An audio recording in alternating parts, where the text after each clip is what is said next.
What's up, legends? Today we're going to be showing you how to shoot with our favorite settings on Insta360's latest action camera, the Go 3. Jake is going to show you how to create an awesome skateboarding sequence. He's going to be talking mounts, settings, perspective, which can be applied to also different action sports. And I'm going to take you underwater to share my favorite snorkeling settings. All right, let's go. Let's do it. We probably picked the windiest day in the whole of Sardinia to film this, but I'm stoked because we've got a really epic sequence that we want to show you. Now, the first perspective that we're going to focus on when it comes to skating is something that pretty much no other tool can capture, and that is the under the board mount. I've got other action cameras that cannot fit underneath my skateboard, and it makes this so unique and juicy to add to your skate sequence. All you're going to need to use is the ball and socket mount, a thread, and a sticky mount, and then use the magnets of Insta360's Go 3 to snap on in. And when it comes to settings, we're going to be using free frame video, 25 frames per second, the 16:9 perspective, and we're going to shoot in the vivid color profile.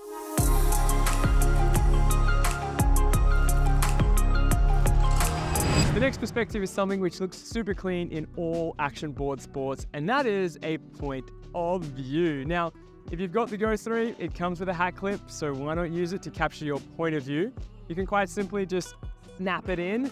And something to take note of is just the perspective of the lens. If the lens is facing too far forward, it doesn't look so good. I tend to think that if you've got the lens mounted down, you can see the hands in the frame. It's a much more immersive perspective. Pro tip, when it comes to point of view, it's super important to keep that head relatively still. If you're looking around, it's like a tourist on vacation that wants to capture everything. We just want a simple shot of the board, our feet, and the hands. So keep the head still, look forward as you go, and you'll get a nice shot. Now, the third type of shot that you can throw into your sequence is with the selfie stick. And when it comes to working with a selfie stick, I recommend using Insta360's 114 centimeter telescopic selfie stick because it just gives you a range of different perspectives that you can throw around. The first of which could be short and could be reactionary, you skating on the board. But as we extend that selfie stick out to closer to 114 centimeters, it starts to become way more immersive and something that could be an opener to your specific sequence. Now, the other thing that you want to think about is also making sure that that camera is pointing down, it's not pointing up in the ball and socket mount. And lastly, you could also shoot down at the toes. I think this is a really rad way to throw in a kick and just snaps a different perspective into your sequence. And if you feel like it or you're skating with a friend, why not use this as a tracking shot to follow them and also include that in your sequence. When it comes to setting up your camera for success, if you're new to shooting on the Go 3, then I recommend just testing out free frame video using 50 frames a second in the vivid color profile. So the reason why you want to use 50 frames a second is because when we're doing action sports, using 50 frames will allow us to slow down our footage in post-production. So we can get some really nice slow motion shots that we wouldn't be able to get if we were to choose 25, 24, or 30 frames a second. Open up any free frame shot and tap on the aspect ratio icon. Here you can select your aspect ratio, 9:16, 16:9, or 1:1. Now, once you're happy with your desired aspect ratio, you can also jump into the filters section and tweak the colors to choose from Insta360's huge catalog of free lookup tables, or LUTs. Once you're stoked on the clip, it's really simple to export it out of the mobile app and upload it to your desired social media platform.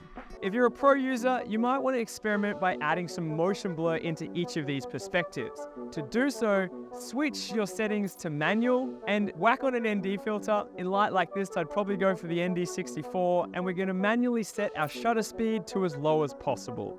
If we're shooting in 25 frames a second, I think it's 1/25. Set that up and you can add some motion blur into these different perspectives.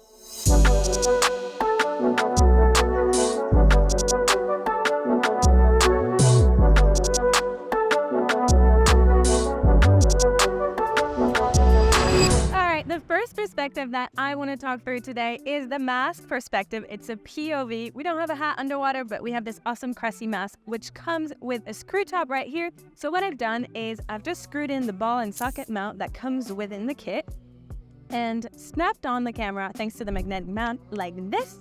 and it's really sturdy. I feel confident about that. One thing you do need to remember, however, is that you can't bring the box in the water, right? It's not waterproof, it's only the unit that is. So you want to make sure you've dialed in your setting, they're all good to go, and you can just press and start recording. The ultra wide field of view is going to be perfect for a POV while you're underwater to really capture everything. You can get both of your hands in while you're swimming. It's going to look awesome. All right, jumping into settings right now. First things first, I'm gonna choose video mode here and not free frame. The reason I'm doing that is because I want something simple that I can just send to my phone without worrying about post-production and just upload it to social. So super easy with video mode.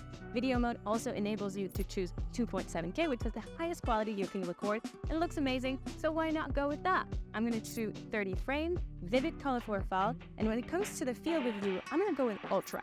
And the reason I do that is because there's a lot to capture underwater. And also, if I'm on my own and I have a selfie stick, I kind of want a lot of my body to fit within the frame without being it too cropped. So I'm gonna go with the ultra field of view. So that's for the settings. Pro tip, why don't you take this little thing off the vivid color profile and test out the log function, which gives you a higher dynamic range and you can play around when you color grading. You can catch some LUTs in the description below that do an amazing job with that, but you can also try the free ones in the Insta360 app. Best shot for the solo travelers and anyone working underwater is the good old selfie shot. We're using the 117 centimeter Insta360 selfie stick, and we've just screwed on the ball and socket mounts once again, snapped it on with the magnetic mount, super sturdy, so I'm feeling good about that, and I'm ready to get some shots.